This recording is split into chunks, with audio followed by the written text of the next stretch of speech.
So welcome to everyone. We'll begin with Parshas Tazria in the teachings of the haTurim, some selected insights that I would love to share with you tonight. So if you're with me in the Art Scroll Stone Chumash, we are on page, I guess, 608.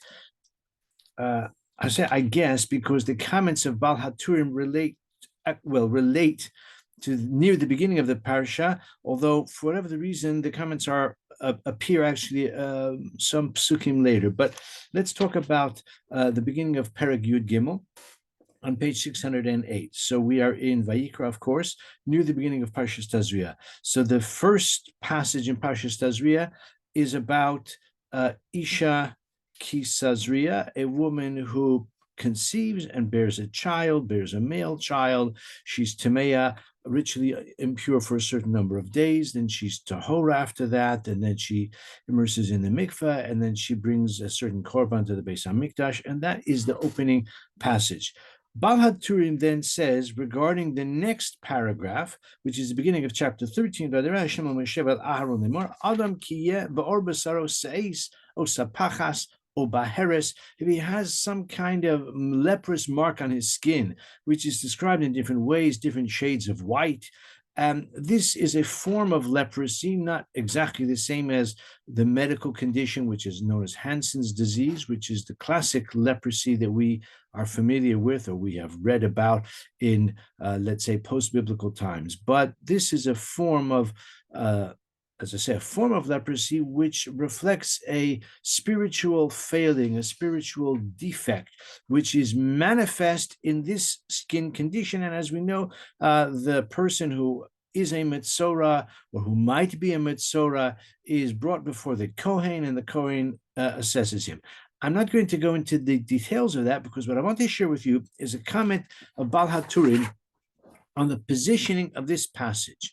haTurim observes that the subject of the infant that is born, and he's circumcised on the 8th day if he's a boy, and if he's not a boy, if she is a girl, then the Torah prescribes an extended period of Tuma, of ritual impurity, and a greatly extended interval of ritual purity.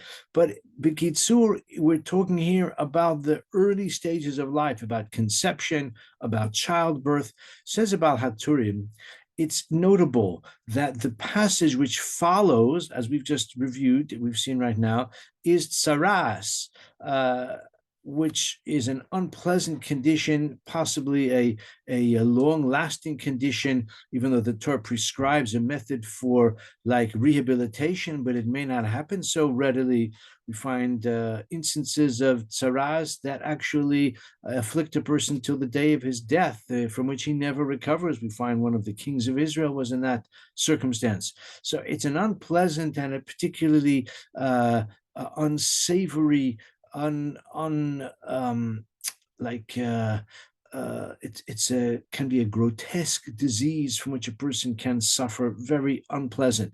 So says about haTurim, the positioning here is notable. First, we have the birth of a newborn, and then we have tsaras. What precedes it? What passage precedes the opening paragraph about the conception and the childbirth? What precedes it is the laws or the guidelines associated with kosher food, the food that is kosher, the food that is tameh and tahor, all types of ba'alei chaim, of creatures, aquatic creatures, which are kosher or not kosher.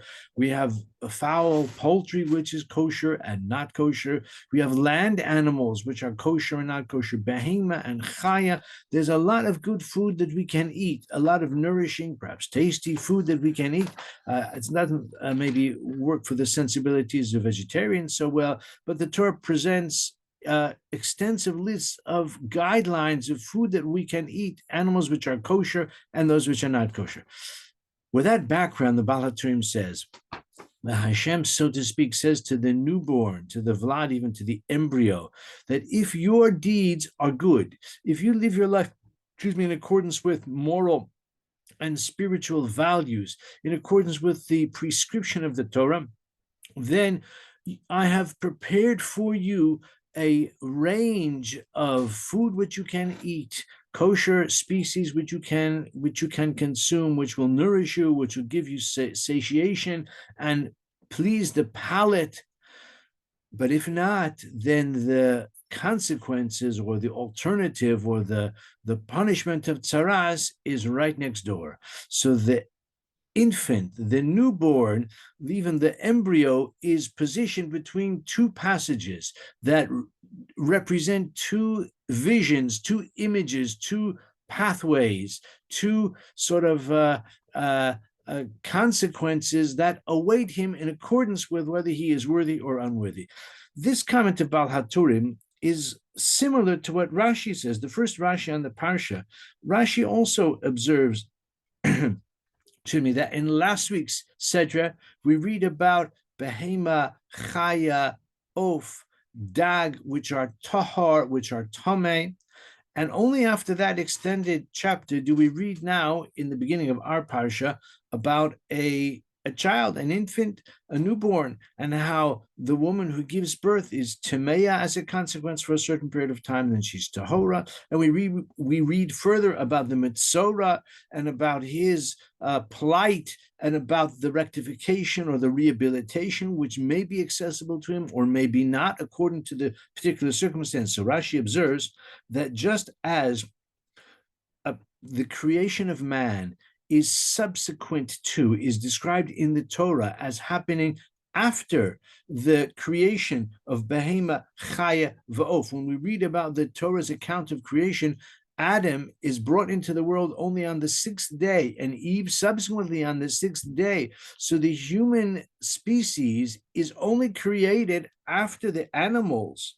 But Maaseh Bereshis, says Rashi, in a similar way, the Torah, the laws guiding, or not so much guiding, but defining or describing the status of a person, Tameh or Tahor, is laid out in the Torah after that of the animals. So again, according to Rashi, just as man's creation is last, similarly the Torah, that is to say the status, the Tomei or Tahor status of man, appears in the Torah only after we find, prior to that, the description of the animals, and we said the beasts and the fish and the birds.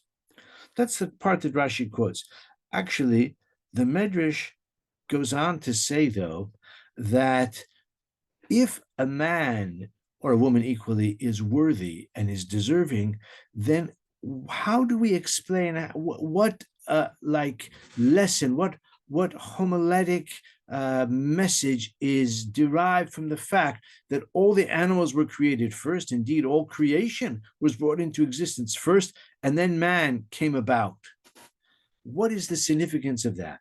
So the Medrash says that if man is worthy, if Adam and Eve, the first human beings and their descendants, of course, as well, if they are worthy, then we say that you were created last, like a king who is the guest of honor at a banquet. He is ushered into the banquet hall long after the caterer and the flower person and the decorator and the lighting person and the audio person, after all those teams have been there, after the caterer has laid the table with all of the finery, and after the guests are assembled, and after the food is prepared, then the guest of honor, the king, is ushered into the banquet hall. In a similar way, man is the crowning glory of creation. So after the trees and the flowers and the animals and the insects and all the birds and the fish, after all of that, not in that order, after they've been created, then man, who is the crowning glory of creation, is ushered into the world as a king at a banquet. That's if he's worthy. But if he's not, so in the pithy language of the Medrash, we say to man, Yitush kadamcha, a gnat or even a mosquito preceded you. If he's worthy, then to be the last in the sequence of creation is only for his glory, only for his prestige and his honor. And his convenience as well. He doesn't have to hang around, doesn't have to wait, nervously or with no satisfaction while the rest of creation is accomplished. Okay, it's probably not practical to create man before heaven and earth and before the seas and everything else. But the point is that symbolically, if man is worthy, then he's the crowning glory, the crowning flourish of creation. But if not, then we say the fact that you were created last reflects how like unworthy you are, how we say to you, a yitusha mosquito has preceded you, because mosquitoes do what they were intended to do. Man does what he's intended in the sense that God has given us free will, but how we exercise our free will can be the difference between darkness and light, between merit and evil, of course. So basically, the Baal haTurim extends the idea of Rashi, or echoes the idea of Rashi, that, I mean, Rashi speaks only about the fact that the Torah in our Parsha of Tazria speaks about the Tuma and Tahara of the human condition following, subsequent to the Tameh and the Tahar animals. That's Rashi's point. Baal haTurim takes it a step further, and he notices that the person is born, so to speak, the conception and arrival into the world, the birth of the infant is described in the opening passage in our Parsha. What follows it is tsaras, and what precedes it is all the animals. And the Baal haTurim says, if a person is worthy, then Hashem says to him that the food available to you is described just, already prepared for you. But if not, then if you are unworthy, then the negaim await you and the punishment that it symbolizes. Okay, that's the first idea which I want to share from Baal haTurim. Let's turn a bit further. The latter stages of this perek, which can be found on page 616. If you're with me in the Stone Chumash, but whichever Chumash you are using, you'll find it in chapter 13, verse 46. So here the Torah describes the plight of the Metzora, whose condition does not improve, it may even deteriorate, and the Kohen, having placed him in seclusion for a week, comes back and he sees there's no progress, and he becomes what's called Metzora Muchlat, where in such a scenario, he has to be distanced from the camp. And the Torah says in Pasuk Mem Daled, just going back a couple of verses, verse 44, Ish tsaruhu tamehu, he is a leper, he is impure. Tameh yitamenu hakohen barosho nig'o. Tameh yitamenu, the Kohen will pronounce him completely tameh. Doesn't mean he's irredeemably so, but right now he's completely tameh. Tameh yitamenu hakohen barosho nig'o, and his negai, his affliction, is either on his head or it's a way of saying it's prominent. It's his condition has not improved. His clothing is torn, his head is exposed, or his head is, perhaps farua here probably means unshorn.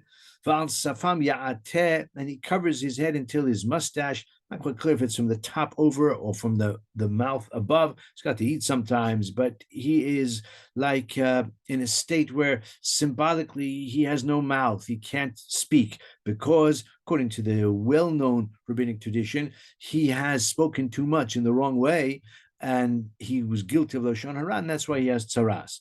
V'tamei yikra, and he will call out, unclean, unclean. He has to announce his status, like a way of saying he is required to announce to people, don't come close, I'm tamei, I'm ritually defiled.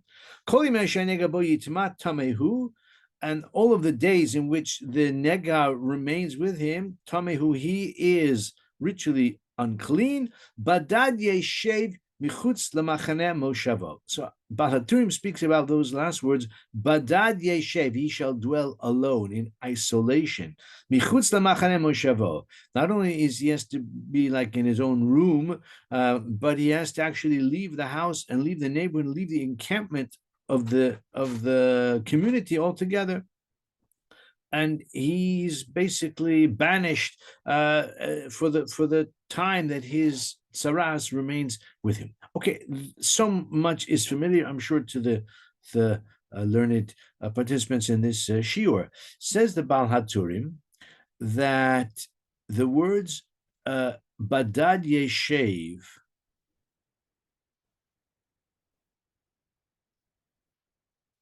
so Baal HaTurim says, Badad Yeshiv, he shall dwell alone. He says, Shalach midanim ben achim. He has introduced strife among people. Again, going with the Lashon Hara, association, or the Lashon Hara derivation, the source of his plight is because he was guilty of Lashon Hara. Says about him, V'garam le'shev lezelevad ulezelevad. He drove people apart by maligning people, by being a gossip monger, a talebearer. And as we know, Lashon Hara is not limited to falsehood, not limited to libel, but rather it is applicable also to that which is true. Strictly speaking, if it's false, it's motzi shemra. If it's true, then it's lashon hara. And other than limited circumstances, one is not allowed to relate information which is derogatory, even if it's true. The point is that by so doing, he has had the effect, his language and his speech and his communication has had the effect of driving people apart by maligning someone. So his friends will shun him. Maybe his own family will turn against him. And by doing so, this Metzora, has driven people apart. And therefore, his punishment is that he has to dwell apart. It's mida keneged mida. In a similar way, I wish I could read my notes here, but I can't. In a similar way, there's also a rehabilitative component as well. Badad yeshiv, he shall dwell alone, meaning he has no company, doesn't enjoy the company of other people. He suffers the loneliness and the isolation because that's what his behavior has foisted upon others. But there is a rehabilitative component here as well. And that is that if he was of the habit of noticing and maybe amplifying other people's failings, what a person says, what another person does, how another person appears, how another person does a job or fails to do a job. And he's very judgmental. He's very conscious of that. And not only does he notice it, but he tells other people about it as well. If that was what landed him in this position, when he's on his own, he won't have the opportunity to evaluate other people's failings. He'll have only his own to contemplate. Badad yeshev, he will firstly feel the pain and the anguish and the discomfort and the feeling of abandonment and marginalization of being alone.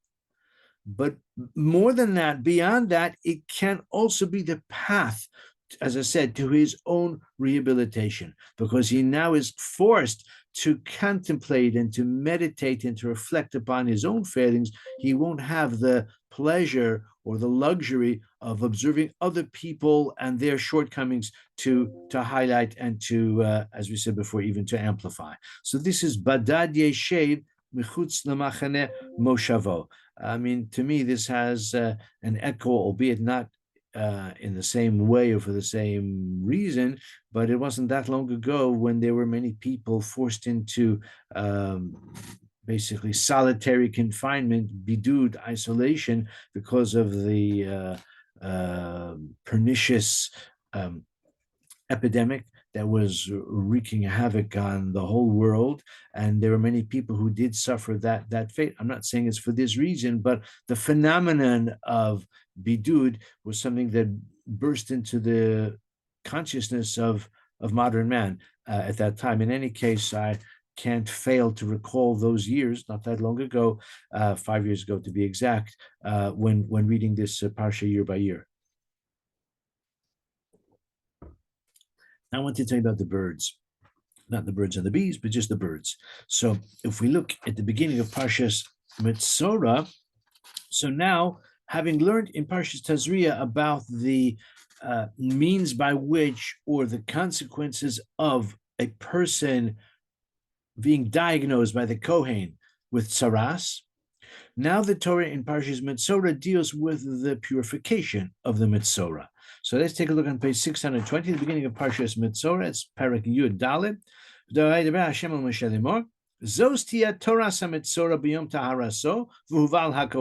This will be the law of the Metzora. On the day of his purification, he will be brought to the Kohen.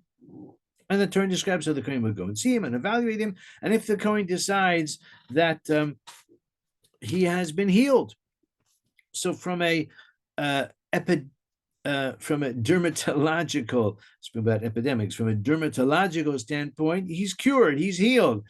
But there has to be a ritual component here as well, as we've been saying all along. It's not merely a matter of dermatology. It's not a question of psoriasis or leprosy. It's something that's more profound and that derives from a spiritual failing.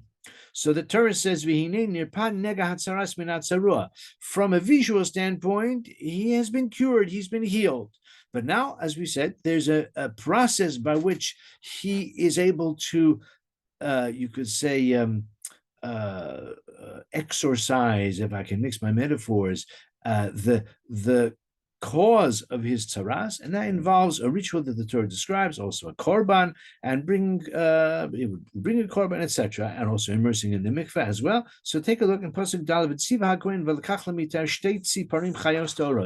The Kohen instructs, then they bring for the mitaher, the one who is now being purified, two live birds, tahoros, kosher birds, the eight. Now the Torah describes these two birds. One bird is slaughtered, and the other bird is sent free. The pasuk says, it says, take a look at pasuk vav. It says, Es hatzibor hachaya yikach osa v'etz ha'erez v'shina tolas v'saizo v'taval osam v'es hatzibor hachaya b'dam tzibor hashchuta. He like dips the living bird into the blood of the one that was slaughtered. Al ma'im hachayim. Okay, ultimately the one that's dead is dead. The one that's living is sent al pnei hasadeh. It's released into the wild. So what is the symbolism of these birds? So says the Baal haTurim that the birds themselves, I think Rashi mentioned this, the birds themselves, mitzaftzafim, the word sipor is maybe onomatopoeic because that's what birds do, they chirp. Tziftzuf in Hebrew is like chirp. In English, that's what birds do, mitzaftzafim or mapatpatim.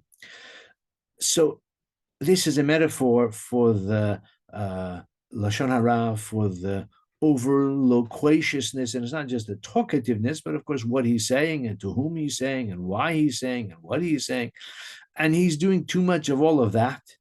He's a gossip monger, etc., and that's why his rectification, his purification involves these birds. But the Baal HaTurim takes it further as well. He says, in Pasuk Zayin, v'hizal hamitarmin atzmas sheva pamim v'tiarov v'shilaches hatzibor hachaya al panei hasadeh. And the bird which is living, it's sent on the to the field. He's sent like free, whether it goes to the field or the forest or wherever it goes. It's free as a lark. So the Baal HaTurim says that the one that goes free may leave and never be seen again, or may come back. The one that's dead is not going anywhere. So what's the symbolism of it? So he says that the one that goes free, the poreach ba'avir, that's flying in the air, symbolizes the departure of the tsaras.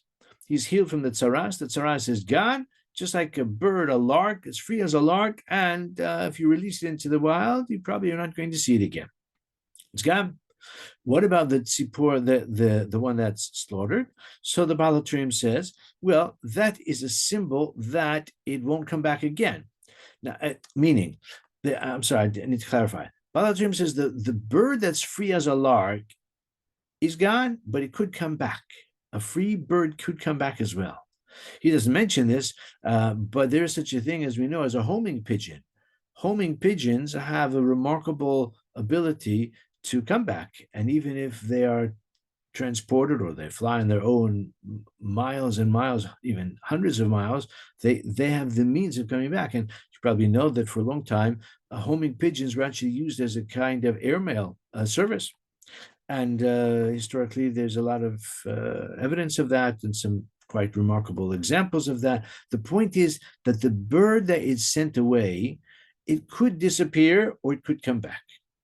So we say to the Metzora, the bird which is slaughtered represents the tsaras which is gone. It's not coming back. It's not coming back again. That's the dodo in my title, the lark, the pigeon, and the dodo. Dead as a dodo. There are no more dodos anymore. So they know you'll never find a live dodo. You can find some that are preserved in the Natural History Museum. So the dodo symbolizes the bird which is dead, the tsaras which is gone, and it's not coming back because he's learned his lesson, he's rehabilitated, he's no longer going to speak Lashon Hara. The one which is living, so it could be like a lark that will fly away, but it could be like the homing pigeon that will come back. So if a person, says about haTurim, that if he continues, if he falls back into his bad habits, then the tsaras could return, just like the bird which is sent away could come back. It's like the cat came back the very next day. So the bird could also come back. So on the one hand, we say to the Metzora, the preference is that your tsaras is gone, is dead and buried, will never come back, finito, because you're a new person and you've turned over a new leaf. But there's another possibility as well. The other possibility is the live bird. The live bird, you've got to ensure that it doesn't come back, that it doesn't return to roost. The chickens don't come home to roost, and the homing pigeon doesn't find its way back home because you're still somehow I don't want to use the word addicted, but you haven't yet rid yourself of the Lashon Hara habit. Of course, in actuality, who can say that he never speaks any word of Lashon Hara? But ultimately, this is what is expected of each of us. And as we know, there are circumstances where it may be permissible, maybe even obligatory to share information which is uncomplimentary, but one has to do so only in accordance with halachic principles. That requires careful study and self-knowledge as well. But certainly the paradigm of the holech rachil, of the loselech rachil be'amecha, of the habitual gossip monger and the talebearer, that model is what the Torah is definitely condemning. And if the person, so to speak, pays the price, becomes inflicted with tsaras, and then undergoes the purification process, he's got symbolically the two paths. He's got the path of the dodo, which means it's gone forever, where he has the path of the lark, which could fly off happily, but maybe he'll be like the homing pigeon, and the Lashon Hara habit will still come back to haunt him in the future as well. So those are some thoughts from a fairly technical Parasha Tazria-Metzora from my friend for the year Baal HaTurim. And thank you to everyone for listening. And I want to apologize again for last week. Hopefully we've got the tech aspect to work much more favorably for us tonight. And I wish everybody a wonderful Shabbos.